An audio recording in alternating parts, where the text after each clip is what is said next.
Managing contracts and signatures is usually a mess of PDFs and email chains. Today we're looking at how to fully automate that entire lifecycle, from the moment a member joins to the second their first invoice is paid.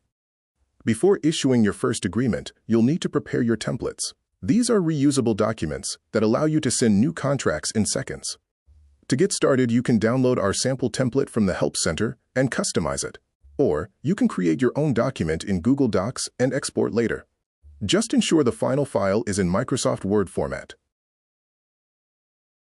To automate the data, use placeholders from Spacebring Help Center. The system replaces them with actual customer details. Keep in mind, while your contract can be in any language, these placeholders must remain in English to function correctly. When setting up your pricing, ensure your placeholders for plan prices are placed in the correct order so the totals and breakdowns appear exactly where you need them. After you export your templates, set the foundation in Spacebring. Navigate to Location Settings, Billing Page, Contracts tab. Enable the Contracts switch. This will reveal the eSignature switch and the Templates section below. Ensure eSignature is enabled to allow digital signing with Dropbox Sign. Click Create Template and upload your document. Give it a clear title. Check the Preview tab. Those placeholder values like names or dates will be replaced by actual member data automatically when you issue the contract. Hit Create. If your space has different rules for different memberships, like a private office versus a coworking desk, upload a unique template for each. This ensures that while the automation stays the same, the specific terms for every membership stay accurate. Before issuing a contract, you'll need a customer profile to attach it to. If they aren't a member yet, start by creating their profile, either as an individual user for B2C or a company for B2B agreements. Add the customer's billing details or ask them to do it, as this information is what the system uses to populate your contract placeholders. Once done, navigate to the Contracts page either from the customer profile or from the billing page. Click Create Contract. Select your customer and the template. This is also where you'll handle recontracting. If a customer's office rental is ending and they need to prolong their stay, simply create a new contract here for that existing member. Set an expiration date to define the signing deadline. If missed, the contract auto-declines.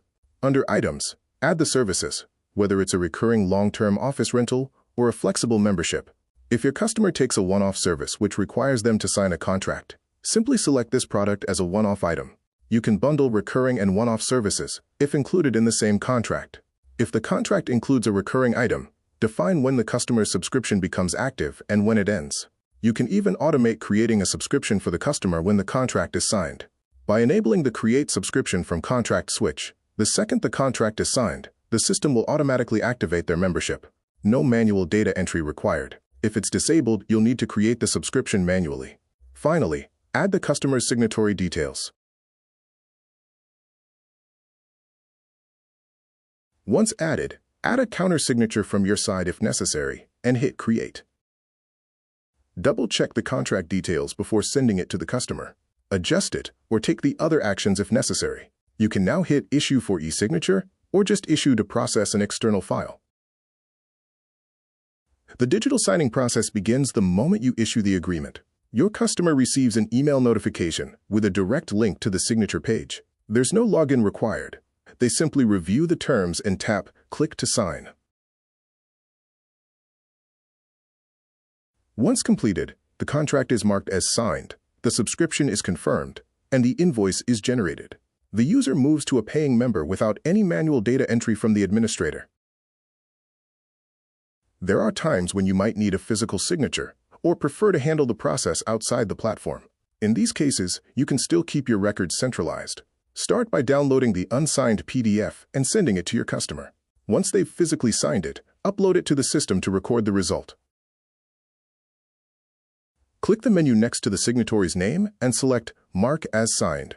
Just like the automated flow, once all signatories are marked, the system updates the contract status to Signed and triggers the customer's subscription. In the real world, the contract process isn't always a straight line from start to finish. Spacebring gives you the flexibility to manage different outcomes as they happen. If a customer asks for amendments, if you spot an error, or if a lead simply decides not to proceed, mark the contract as declined. This keeps your dashboard clean and allows you to issue a fresh, corrected version whenever you're ready. For contracts that are already signed, use the terminate action if a member breaks space rules or needs to end their term early. This officially closes the legal agreement and stops any further automation within the system. The best way to stay ahead of renewals and avoid any lapses in service is by checking which contracts are ending soon. On the Contracts page under Billing, use the filters to sort by status or customer. This gives you a clear list of upcoming expirations, allowing you to reach out to customers in time for a review and proactively start the recontracting process. For a deeper look at a specific account, you can always visit an individual customer profile to see their entire agreement history. If you're looking for the bigger picture, go to Analytics, Contracts. Here, you can see a high-level breakdown of contract quantities per status over any specific period.